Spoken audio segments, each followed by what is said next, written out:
혹시 이런 생각 해보신 적 있으세요? 인간의 신념이라는 게 정말 불가능해 보이는 역경 앞에서 과연 얼마나 강해질 수 있을까 하고요. 오늘 우리가 함께 나눠볼 이야기는 바로 그 박해 속에서도 결코 꺾이지 않았던 영혼들의 놀라운 힘에 대한 이야기입니다. 자, 우리 함께 시간여행을 한번 떠나보죠. 때는 17세기 일본입니다.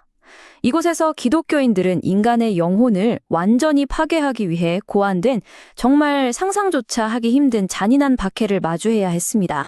여기서 정말 근본적인 질문이 떠오르죠. 도대체 어떤 믿음이 있기에 사람이 이런 끔찍한 고통을 견뎌낼 수 있는 걸까요? 그 답의 실마리를 찾기 위해서 우리는 역사상 가장 큰 영향을 끼친 수감자 중 한 명을 만나보려고 합니다. 네, 바로 로마의 감옥에 갇혀있던 사도 바울이라는 인물입니다. 그는 자신의 삶이 끝나가는 마지막 순간에 그 어떤 고통도 이겨낼 수 있는 아주 강력한 원칙들을 우리에게 남겼습니다.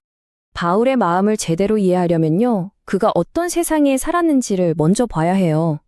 도시는 거대한 불길에 휩싸여 잿더미가 됐고, 분노한 민심을 돌리기 위해 황제는 희생양이 필요했죠.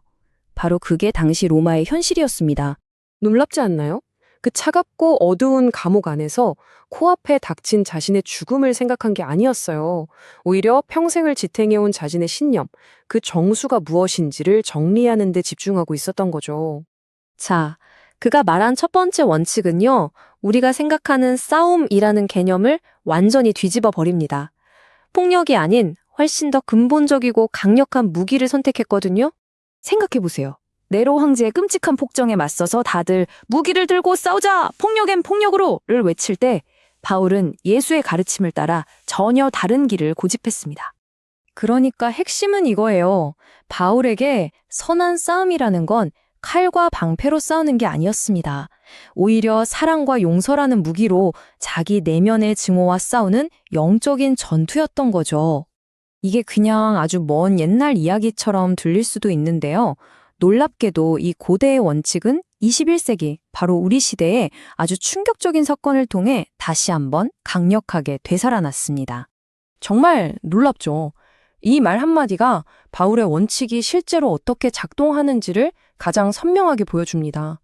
유족들은 상상도 못할 증오범죄 앞에서 분노가 아니라 모든 것을 뛰어넘는 용서로 답했습니다. 자, 그럼 이제 바울의 두 번째 보고서로 넘어가 볼까요? 그를 끝까지 버티게 만든 또 다른 힘, 바로 목적의식에 대한 이야기입니다. 바울은 자기 인생을 좀 다르게 봤어요.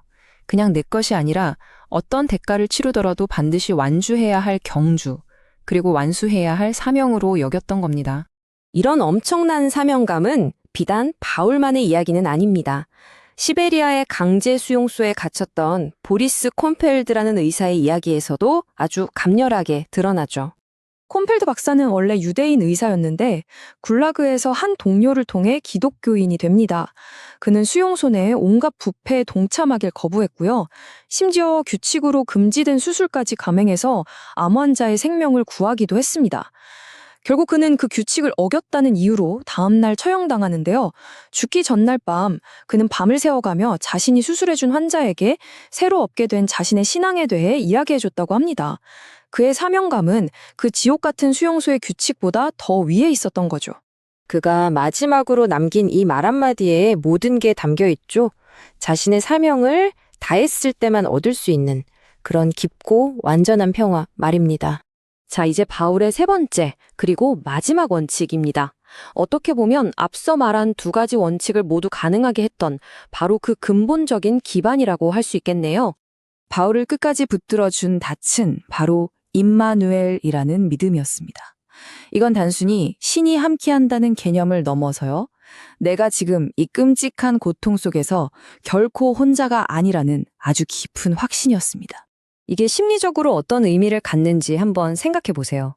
내가 버려지지 않았다는 믿음.